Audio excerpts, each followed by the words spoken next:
بسم اللہ الرحمن الرحیم۔ حضور صلی اللہ علیہ وسلم نے فرمایا، جس نے یہ سارے عمل کیے بے شک وہ جنت میں داخل ہوگا۔ ہاشم بن قاسم ابو نضر نے کہا، ہمیں سلیمان بن مغیرہ نے ثابت کے حوالے سے یہ حدیث بیان سنائی۔ انہوں نے حضرت انس بن مالک رضی اللہ عنہ سے روایت کی کہ ہمیں رسول اللہ صلی اللہ علیہ وسلم سے غیر ضروری طور پر کسی چیز کے بارے میں سوال کرنے سے روک دیا گیا تو ہمیں بہت اچھا لگتا تھا کہ کوئی سمجھدار بادی نشی آپ کی خدمت میں حاضر ہو اور آپ سے سوال کرے اور ہم بھی جواب سنیں۔ چنانچہ ایک بدوی آیا اور کہنے لگا، اے محمد صلی اللہ علیہ وسلم، آپ کا قاصد ہمارے پاس آیا تھا۔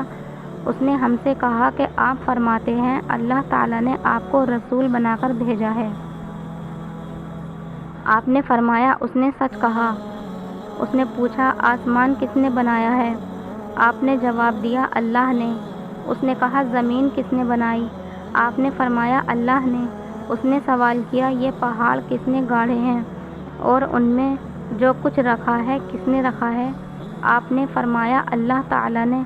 بدوی نے کہا، اس ذات کی قسم جس نے آسمان بنایا، زمین بنائی اور یہ پہاڑ نصب کیے، کیا اللہ ہی نے آپ کو رسول بنا کر بھیجا ہے؟ آپ نے جواب دیا، ہاں۔ اس نے کہا، آپ کے قاصد نے بتایا کہ ہمارے دن اور رات میں ہمارے ذمے 5 نمازیں ہیں۔ آپ نے فرمایا اس نے درست کہا۔ اس نے کہا، اس ذات کی قسم جس نے آپ کو بھیجا ہے، کیا اللہ ہی نے آپ کو اس کا حکم دیا ہے؟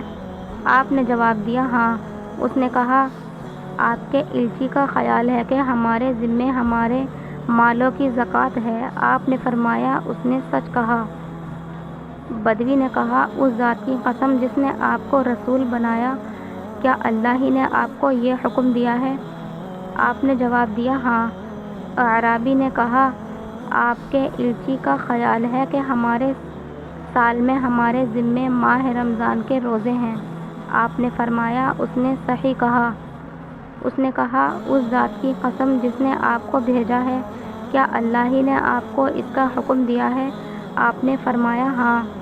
وہ کہنے لگا، آپ کے بھیجے ہوئے قاصد کا خیال ہے کہ ہم پر بیت اللہ کا حج فرض ہے، اس شخص پر جو اس کے راستے کو طے کرنے کی استطاعت رکھتا ہو۔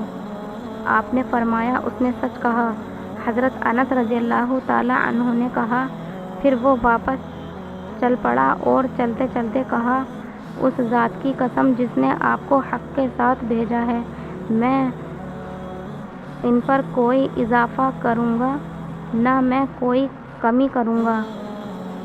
اس پر نبی کریم صلی اللہ علیہ وسلم نے فرمایا، اگر اس نے سچ کر دکھایا تو یقیناً جنت میں داخل ہوگا۔